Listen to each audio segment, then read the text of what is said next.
साम्राज्य न्यूज, सामान्यांचा असामान्य आवाज। शहर जिल्ह्यामध्ये स्वच्छतेची कामे करणाऱ्या चतुर्थ श्रेणी कर्मचाऱ्यांना सॅनिटरी इक्विपमेंट त्वरित उपलब्ध करून द्यावेत असा आदेश पालकमंत्री जितेंद्र आव्हाड यांनी प्रशासनास दिले आहेत। कोरोना व्हायरसच्या प्रादुर्भावामुळे जगभरामध्ये भीतीचे वातावरण निर्माण झालेले आहे। अशा परिस्थितीत स्वच्छतेची कामे करणाऱ्या कर्मचाऱ्यांच्या सुरक्षेवर मात्र प्रशासनाकडून जाणीवपूर्वक दुर्लक्ष होत आहे। कोरोनासारख्या भयानक रोगाने या कर्मचाऱ्यांना लागण झाल्यास जिल्ह्याला मोठी किंमत मोजावी लागेल।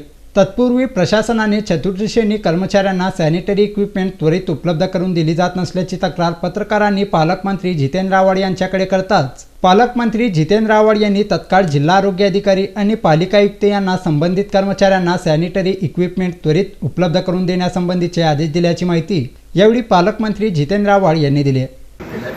माझ्यानंतर आज महापालिकेचे अधिकारी आणि जिल्हा आरोग्य अधिकारी हे प्रोक्युरमेंट करतील आणि मला वाटतं की माझ्यासमोरच